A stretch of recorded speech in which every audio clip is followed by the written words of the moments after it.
аймак, айыл чарба, билим берүү, ишкерлик, инновациялык долбоорлор, өлкөнүн жана инсандын өнүгүүсү, жамааттык медианын эл собол программасында ар шаршемби 13:00 жана жума 12:00.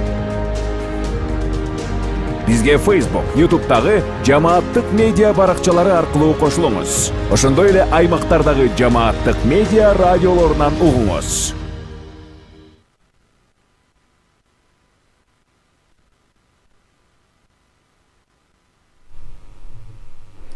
Кутман күнүңүз менен жамааттык медианын көрөрманы жана угарманы. Жамааттык медиа студиясында Эл Собол программасы өз эфирин баштайт. Эфирди мен Айгерим Кубатбекова алып баруудамын. Бүгүн биз кышында энергияны үнөмдүү жылытуу чечимдери туурасында сүйлөшөбүз. Ал үчүн студияга энергоэффективдүүлүк боюнча эксперт Жаныбек Кулумбетовду чакырганбыз. Кутман күнүңүз менен студияга кош келдиңиз. Саламатсыздарбы. Негизи ошо үйдү жылуулоо, кышка даярдык, жай мезгилинен баштап даярдалыш керек экенин дайыма эфирде айтып келесиз. Анан бүгүн болсо уже кышка жакындап турабыз. Ушул учурда жылытууларга даярдыктар кандай болуш керек, эмнеден башташ керек экенин айтып берсеңиз. Аябай жакшы суроо. Жылына суук түшкөн мезгилде, кыш келген мезгилде биз баягы суук өтчү жерлерди байкагандан кийин кыйналган учурлар көп болот. Ошон үчүн кайсыл мезгил болбосун ошого жараша чечүүнүн жолдорун тапса болот да. Өзгөчө азыр мына суук келип калды, эми сыртынан толук жана жылуулоо ыкмаларын баягы растворлор же болбосо курулуш материалдарын иштетүү, монтаж кылуу кичине татаалдангандыктан жасоо кыйыныраак болуп калат. А бирок имараттын ичинде курулуп аткан үй болсо же кайра ремонт болуп аткан үйлөр болсо жасай берүүгө болот. Ал жерде ыңгайлуу курулуш материалдарына ыңгайлуу комната температурасын уюштуруп алып эле муну жасаса болот да. Бул биринчиден. Экинчиден эми кадимки үйлөрдө турганда бизде билесиңер, негизи Кыргызстанда 3 миллиондон ашык имарат бар. Анын 1,5 миллиондон ашыгы жеке турак үйлөр да. Анан бизде энергия ресурстарды Кыргызстанда негизинен ушу жеке турак үйлөр көбүрөөк пайдаланат да. Ошо жеке турак үйлөрдөгү баягы энергиянын ресурстары жетпегендиктен, үй жылууланбагандыктан же бир 40-50 жыл мурун курулган үйлөрдүн саны көп болгондуктан ал убакта климат башкача болчу, күндүн баягы жылуулук берүү мүмкүнчүлүгү башка дегендей. Анан кийин ошол эле убакта энергия ресурстары арзан болчу. Ошого ылайыкталып курулган үйлөрүбүз бар. Анан ошондуктан ал үйлөрдү деле азыр кайра жаңыртып алып пайдалансак болот да. Эми азыр суук келип калганда эмне кылсак болот? Өзгөчө мына тоо этегиндеги айылдарда жумуш аткарылбайт да. Ошон үчүн эң эле биринчи эшик терезелердеги жылчыктарды карап чыгыш керек. Пластик терезелер болсо 1-3-4 жылдан кийин анын уплотнительдери эскире баштайт. Жумшара жанагы өтө гибкий болсо, сапаты начар болсо, алар деле баягы түрүлүп, суукка жараша баягы өзүнүн жылчык пайда кылып, суук өткөрүү мүмкүнчүлүгүн жеткирип коюшу мүмкүн. Анан аны монтаж кылып аткан убакта жанагы монтажный пена коюлбаган жылчыктары пайда болуп калган учурлар болушу мүмкүн. Аны мындай эле байкасак болот да. Эгерде эшиктин жээгинде же терезенин жээгинде тамчы пайда болуп, нымдуулук пайда болуп көгөрүп баштаса, ал аркылуу суук өтүп атат деп сезсек болот да. Бул биринчиден. Экинчиден, терезелерди, пластик терезелер болсо, ачылуучу жактарын жанагы кадимки эле кагазды эшигин ачып алып, терезени ачып алып туруп, ошону астына коюп туруп, жаап туруп, кайра тартсак, эгерде кагазыбыз жылып аткан болсо, значит ал жерде жылчык бар. Капталына деле коюп ошентип текшерип койсок болот да. Анан ошондойду байкай турган болсок, бул биринчи ыкмасы. Экинчиси болсо, кадимки эле зажигалка же ширеңкени күйгүзүп алып туруп, ошонун бетине алып келип мындай айлантып өтсөк, шамал өтүп аткан жерде жалын ойной баштайт, шамал үйлөйт да. Ошону менен сезсек болот. Анан бул учурда эмне кылышыбыз керек? Эң эле биринчи ошол уплотнительдерин алмаштырганга аракет кылышыбыз керек. Мүмкүнчүлүк болсо жылчыктарды жок кылганга аракет кылышыбыз керек. Жок эле дегенде баягы жука уплотнительдин түрлөрүн жээгине коюп алып, шамал өтпөгөндөй деңгээлге жеткириш керек да. Бул бир жолу сөзсүз түрдө жанагы фурнитураларын жаңыртканга болот. Аны бат эле жасап коет, усталар, материалдары бар болсо. Анан экинчиден ошол эле пластик терезелердин жээктеринде шестигранник болот. Ошонун бир мындай паз болот, мындай полоска болот да. Ошол полоска иш жакта карап турган болсо, бул кышкы күнгө ылайыкталган терезе турат дегенди билсе болот да. Ошондой эле кайра сыртты көздөй бурап койсок жайдын күнү, анда жайкы күндөгүдөй кичине уплотнитель кыйналбаш үчүн жайында ал расширение болот. Ошону жайкы режимге, кышкы режимге которуп койсо болот да. Анан эми жыгачтан жасалган эшик терезелер аябай бизде таралган терезе. Аны кандай кылсак болот көпчүлүк учурда? Эми бир катар терезе бар, эки катар терезе бар. Эки катар болсо аба мекиндиги болот да, суукту көп өткөрбөгөнгө шарт түзөт. Ал эми айнектин ортосундагы жанагы суук ысыктан жыгач анча деформация болот, жылчык пайда болуп калышы мүмкүн. Аны баягы кыштын күнү деле бат эле жасап койсо болот. Айнекти акырын чыгарып туруп, анын жегине силиконду мазать этип туруп, кайра айнекти койсо, плотный, жылчыгы жок айнек туруп калат дагы, анын сыртынан штапик менен кайра карматып коебуз.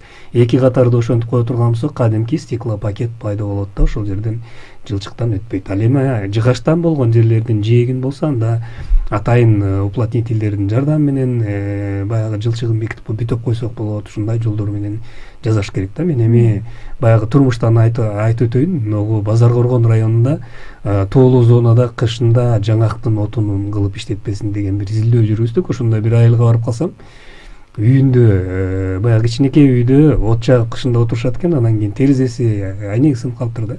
Анан ошол айнекти жана кадимки эле подушканы коюп алып туруп, анан бекитип алып, суукту өткөрбөсүн деп отуруштур да. Ошондой жолго барбай эле айнекти кайра алып туруп эле ошо мен айткандай ыкма менен жаап койсо болот.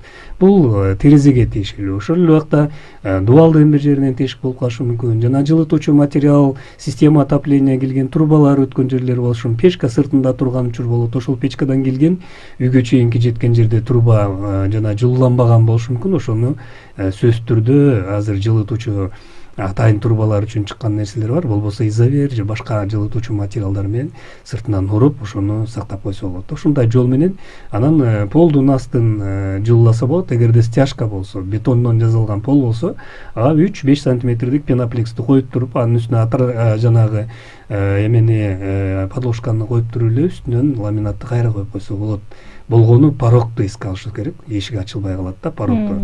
Эгерде порог ошого мүмкүнчүлүк берсе, ошентип эле полду жылуу алсак болот. Анын астына пленка түрүндөгү жылытуучу жанагы электрооборудованияны коюп койсок болот, же болбосо кабель түрүндөгү жылытуучу материалды коюп койсок болот теплый полдун системасында.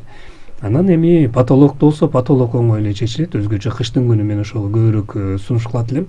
Кыштын күнү суук болуп атса, потолок тердеп атса, бурчтарда көгөрүү пайда болуп атса, анын суукту күтүп отурбай эле ал жерден суук өтүп атат, аябай интенсивный кетип атат дегенди билдирет да. Ошол эле убакта эгерде жанагы азыркы убакта металлочерепицадан крыша болуп калбады. Ошол металлочерепицанын үстүнөн каар аябай интенсивный агып атса, жанагы мустар узун болуп салаңдап калып атса, бул баягы суук үстүнөн көтөрүлүп кетип атат дегенди билдирет. Ал жерге болсо үстүнө чыгып туруп эле изовер рулон түрүндөгү узунунан бир катар, анан кайра туурасынан бир катар жаап койсо 10 сантиметр изовер болот. Ошол суукту өткөрбөйт. Анын үстүнө болгону металлочерепица болсо жанагы ветрозащитная пленка деп коет. Ал кичинекей эле жанагы Кытайдын жанагы мешогундай болгон материал болот.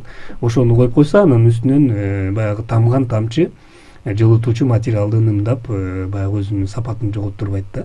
Ушундай жол менен кыштын күнү баягы жылуулап койсок болот. Бул өтө жөнөкөй жолдордун түрү да. Ушул жер жана нымдуулуктан кантип арылабыз деген суроо дагы көп жаралат, адамдар аны менен кантип күрөшүш керек? Аябай жакшы суроо. Азыркы күндө ушуну актуалдуу деп эсептейбиз. Өткөндө бизге бирөө консультацияга келиптир. Анан аябай ушу вентиляция боюнча кайрылгандар көп. Анан мен ушул боюнча өзүнчө кызмат көрсөтүү боюнча мекеме ачып иштеп атам, аябай көп заказ болуп атат деп айтып келип атат да. Эми дагы сөзсүз түрдө жайлтышыбыз керек. Эгерде азыр бүтөп кое турган болсок, термос кылып үйдү жасап кое турган болсок, полдон өтпөсө, дубалдан өтпөсө, потолоктон өтпөсө, терезелерибизде жылчык жок болсо, аба жетишсиз болуп калат да. Аба алмаштырыш керек. Аба жок дегенде баягы 3 жолу биз көлөмдүн ичиндеги аба алмашканга деңгээлге жетиш керек да. Ошондой болгон убакта биздин үйдүн ичинде кислород жетиштүү болот. Башыбыз оорубайт, кыйналбайбыз, чарчабайбыз дегендей. Анан өтө кургатып жиберсек, абаны анда да кыйналып калабыз. Өтө нымдуулук болуп кетсе, анда дагы ооз, мурун көңдөйлөрү ооруп, кыштын күнү биз барасы ооруп калып атпайбызбы? Ошондон болот да. Анан эми муну деле чечүүнүн жолдору бар. Мен сразу айтып кетет элем, көпчүлүк учурда муну жеңил чечебиз деп потолоктон кичинекей жылчык жасап туруп, ошол жерге трубаны коюп туруп, анан ошол жерге вентиляторду коюп алып пайдаланган учурлар көп кездешип атат да. Бул аябай туура эмес жол. Себеби вентилятордун трубасы аркылуу түздөн түз абаны, жылуу абаны сыртка чыгууга шарт түзүп коебуз да. Анан анын ордуна эле капталдан жана жүздүк труба менен эле трубага ылайыктуу кылып жылчык жасап туруп эле рекуператор деген азыр прибор бар, жабдуу бар. Ал сырттагы абаны ичине киргизип турат. Ошол убакта үйдүн ичиндеги биз пайдаланган абаны, печка менен жылууланган абаны чыгып баратканда сырттан кирип аткан муздак абаны жылытып коет да. Ошол менен үйдүн үстүнө -20 градус болсо +7 градуска чейин аба жылуу бойдон кирет да. Ушундай мүмкүнчүлүк менен абаны алмаштыруу мүмкүнчүлүгү бар. Ошондой рекуператорлордун баасы где-то 25 000 тегерегинде турат. Алып орнотуп койсо болот. Вытяжка азыр кухняга коюп атпайсызбы? Ошол сыяктуу эле орнотулат ал. Дубалда эле тешип туруп. Анан өтө муктаж болгон бир комнатага коюп койсо болот ошондойду. Эми кухняда вытяжка болот, ал жерге койбосо дагы башка жаткан жерге же залга көбүрөөк чогулган үй-бүлө жерге коюп койсо абаны алмаштыруу мүмкүнчүлүгүнө жетишсек болот. Бул болгону 17 ватт энергияны пайдаланат. Бул лампочкадан дагы аз пайдаланат. Ошондуктан ал эч кандай энергияны кетирбей эле ошентип абаны алмаштыруу мүмкүнчүлүгү бар да. Ушундай чечимдерди пайдалансак болот.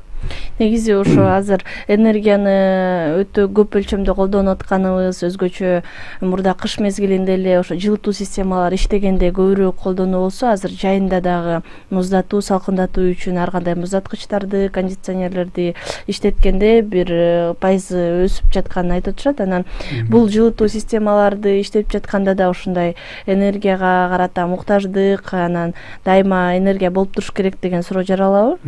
Ооба, сөзсүз түрдө. Мен жанагы мурунку теманы аягына чыгарып коеюн, бир-эки ой пайда болду эле. Негизи эгерде үйдү толугу менен жылуулай турган болсо, полун, дубалын, терезесин энергия эффективный койсо, потологун жылууласа, жана биз айткандай ыкмалар менен да жайдын күнү, жазда же болбосо жанагындай поэтапно жасаса деле болот ошондой. Анда энергияны пайдалануу 2 эсеге чейин азаят. Мисалы үчүн 10 тонна жаккан үйдө 5 тоннага чейин көмүр жагуу азаюуга мүмкүнчүлүк түзүлөт да. Бул деген үй-бүлөнүн бюджетине мүмкүнчүлүк берүүчү жакшы шарт.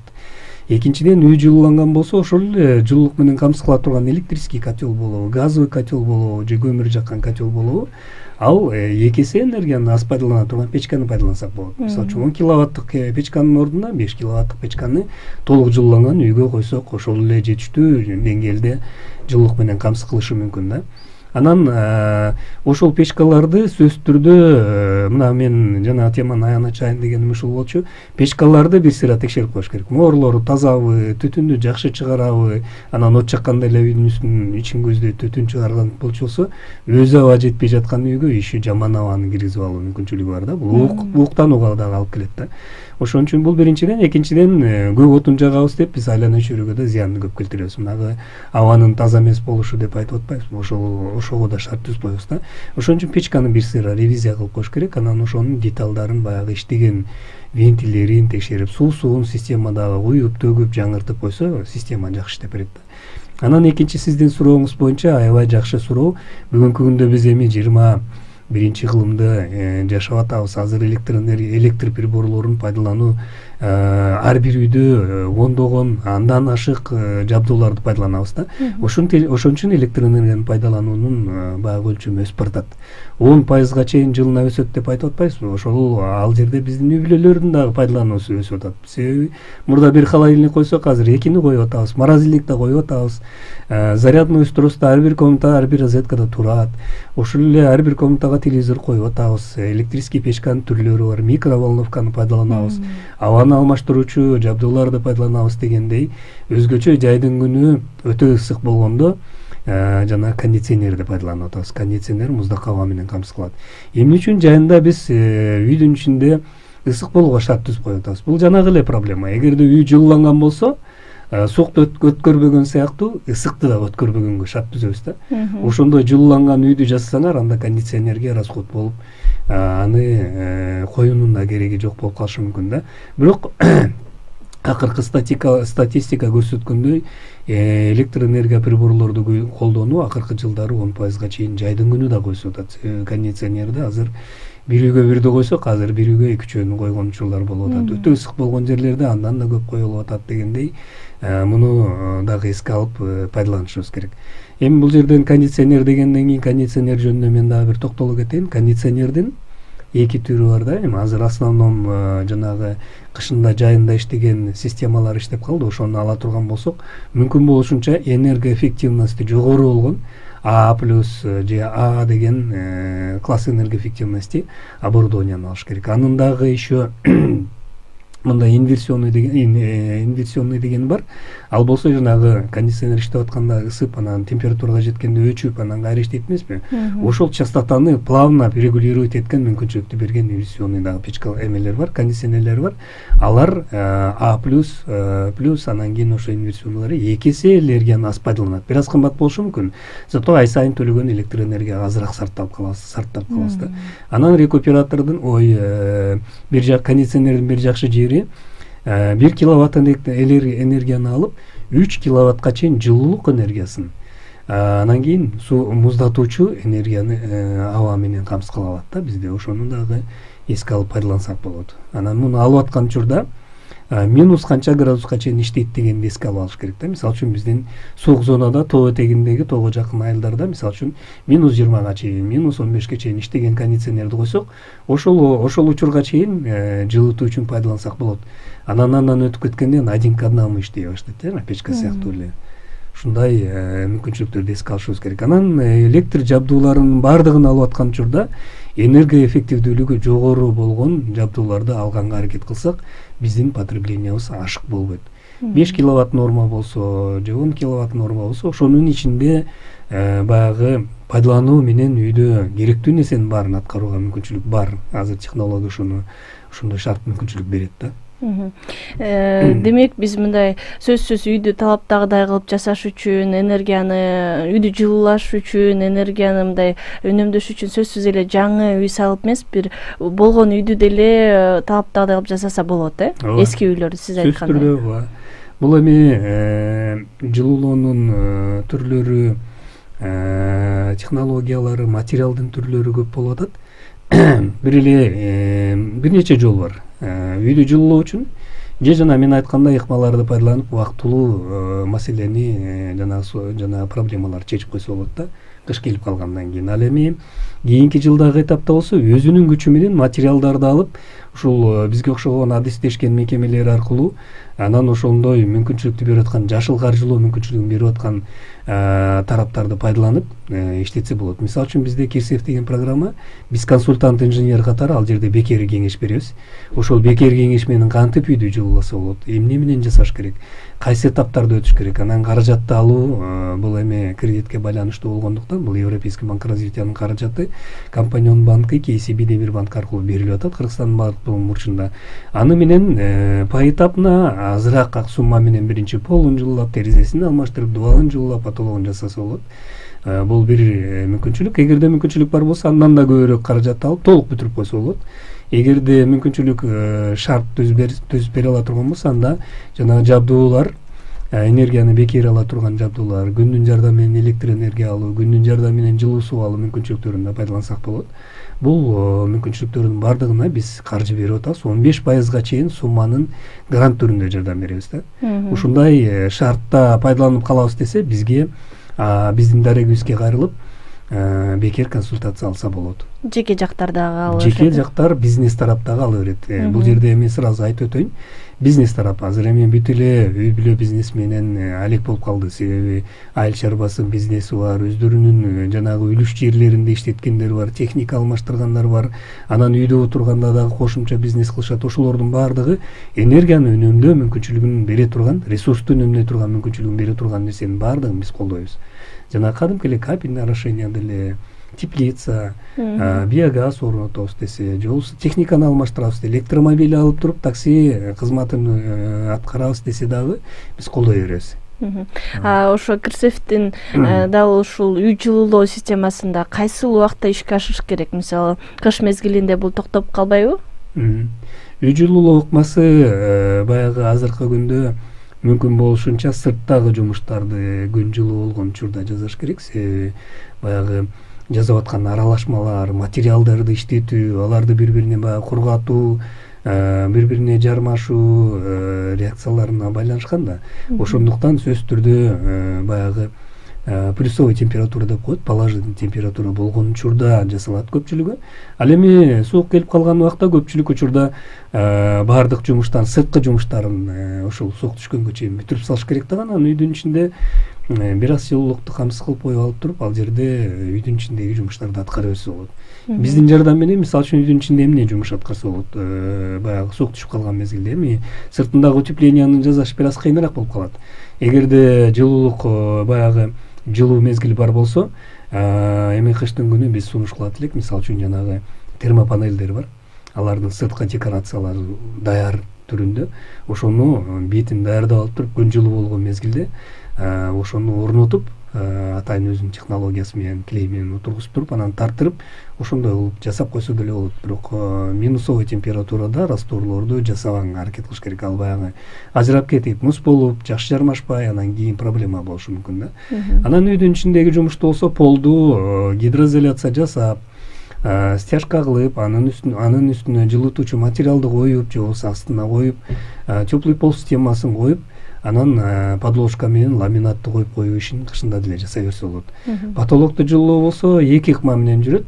Потолоктун асты жагынан жылуулай турган болсок, жанагы балкалардын ортосуна ылайыктап жылытуучу материалдарды тандап алабыз, дагы орнотобуз. 10 сантиметрден кем болбош керек. Анын астына пароизоляционный пленканы коюп, гипсокартонду коюп, анан покраска кылып, үйдүн ичинде потолоктун жумушун аткара берсек болот. Ал эми терезени кое берсе болот. Терезе болгону монтажный пенаны орнотуп аткан учурда жылуу болгон күндөрү жасап орнотуп койсо болот. Аны коюп аткан учурда кыштын күнү кайра жакшы болот. Мындай суук келген учурда мындай карап туруп жасап алса болот. Жайдын күнү биз көбүнчөсүн өзүбүз алек болобуз да. Анан терезелерди коюп аткан убакта көрбөй калабыз. Жана монтажный пена толук коюлду, жылчыгы жок коюлду. Суук түшкөн мезгилде өзүбүз үйдө болобуз. Ошол убакта жанагы эгерде плюсовой температурада аткарылып аткан болсо, ошол жылчыгы жок, сапаттуу койдурууга карап туруп жасатып алганда мүмкүнчүлүк бар да. Анан ушул жумуштарды аткарсак болот. Анан негизи мүмкүн болушунча жазда, жайда, күздө жасаганга сөзсүз түрдө биз сунуш кылабыз. Аралашма өзү тоң баягы катуу мезгили бар. Анкерлерди сразу карматылбайт, алар бир аз кургагандан кийин тартып калгандан кийин анан тарттырыш керек. Анын сыртынан клей беребиз, фасадный сетка беребиз, анысынан клей, анан декоративный штукатурка, кооздойбуз. Ошонун баардыгы жылуураак мезгилде аткарылган туура болот да. Ошо жеке жактар сиздерге баардык жанагы талаптарын аткаргандан кийин канча убакытта бул ишке ашат? Мисалы, сиздер барып кеңеш берип турушуңар керек болгон учурларда материалдардын жеткиликтүүлүгү негизи бул мындай созулуппайбы узакка? Бул механизм мындай жүрөт. Өзүнө жакын эле жана мен айтып өткөн, мисалы үчүн компаньондун филиалы ар бир эле айылда бар. Ар бир эле райондо бар, жок дегенде айылдардын ортосунда деле бар. Ошолордун филиалына барып эле Кирсеев деген мүмкүнчүлүк менен гранты бар жардам алып үйдү жылуулайт элем деп айтса, алар өздөрүнүн процедурасын текшерип туруп, канча суммага чейин, айына канча берип кайтарат деген, үстүк пайыз канча болот деп ошолорун таңдап туруп, анан каражатты чечип берет. Ага алар сметасын түзүп туруп эле, мисалы үчүн 100 000 беребиз десе, 100 000гө эсептеп, полунун өлчөмүн, анан жанагы гидроизоляция, анан кийин жана стяжкага кеткен материалдарды баарын, утеплительный материалдардын баарын эсептеп чыгып туруп эле, анан сметаны тиркеп, биздин атай даярдап койгон заявканын формасы бар, арыздын формасы бар, билдирме. Ошону толтуруп эле бизге жөнөтүп коет. Биз алдын ала эсептеп туруп, анан кийин мынча грант болот экен деп туруп, аларга билдирме беребиз. Анан банк эртеси күнү эле каражатын берет. Договор түзүп туруп, анан аны менен барып туруп биз айткандай деңгээлде калыңдыктагы материалдарды алып туруп эле базардан документти, финансовый документтин сразу алыш керек, себеби аны менен отчет кылат да. Ошол менен алып туруп эле 2-3 күндүн ичинде силе банктан бат эле чечилсе, материалдарды алып бир жуманын ичинде кээ бир жумуштарды бүтүрүп койсо болот да. Мисалы үчүн терезени алдын ала заказ кылган болсо, коммерческий предложениясы бар болсо, каражатты алгыча бир жума кетиши мүмкүн, бир жуманын ичинде тигил терезеде даяр болуп калышы мүмкүн. Барат, расчет кылат, анын документин орноткондон кийин эле сүрөтүн тартып туруп документин бизге өткөрөт. Бир жумадан кийин грантын биз карап бере алабыз. Ал эми жылытуу ыкмасы болсо, ал бир жумага созулушу мүмкүн, бир айга созулушу мүмкүн. Ошол жумушу бүткөндөн кийин анан бизге келип отчетун берет. Ушундай этаптар менен жүрөт. Анан бул грант баягы башка Европадан бөлүнүп келгендиктен бир аз убакытты талап кылат. Бир айдын ичинде тиги грантты өзүнүн колуна алып калат клиент. Негизи ошо үй жылуулоонун артыкчылыктарын, муздакта ысыкты муздакты өткөзбөй канчалык сактайт экенин, ал ишке ашкандан кийин мындай канча каражатты үнөмдөп калат экени белгилүү болду. Анан ошентсе дагы көп жарандардын арасында бул анча жеткиликтүү эместей, көп каражатты алгачкы учурларда талап кылгандай сезиле берет да. Бир практикалык чечимдерди айтып берсеңиз, мындай алар өздөрүнө ылайыкташтырып кандай чечип ала алышат да? Мисал үчүн айтайын, мындай орточо бизнестин өкүлү катары анан үйлөрдөн да мисал айтып өтөйүн. Мисал үчүн биз атайын баягы туризм боюнча 3-4 жыл чоң долбоорду өтүрдүк. Ошол жерде аябай чоң мындай жетишкендиктерди байкадык. 3-4 жылдын ичинде биз консультация берип, семинар өткөрүп, биздин кеңешчилерибиз ордунан иштеп отуруп, бир топ өзгөрүүлөргө жетишти да. Мисал үчүн бир чакан гостиница Каракол шаарында бизге биринчи семинар өткөндө айтып атчы, биз башка эле жумуштарды жасайлы, мына жаңы оборудованияларды коебуз деп. Анан акыркы жолу барганда уже ушунчалык адамдар даяр болуп калыптыр. Мен 100 000 тонна көмүр алгандан көрө бир эле тепловой насостарын алып туруп орнотуп койсом, мен кышында да кыйналбай, айлана чөйрөгө да зыянды келтирбей, көмүр баягы жагуу жолунан кутулат экем. Анан 2-3 жылдын ичинде ошол эле жаккан каражатымдан экономиянын негизинде баягы өзүнүн актоо деңгээлине жетип калат экен деп болжолдоп айтып атат да. Чынында ошондой мүмкүнчүлүктү берет, себеби баягы лимиттин тегерегинде деле жылуулук менен камсыз кылса болот да. Бул биринчи мисал. Ошол эле убакта мына көбүнчөсүн айтып өтөбүз, айыл жергесин айталы да. Мисал үчүн Кочкордон биз атайын ушундай семинар өткөрүп барган убакта бир эжебиз аксакал менен кайрылып калды. Ресторандын ичинде бир суук мезгилде өткөрдүк семинарды, ушундай күз мезгили болсо керек эле.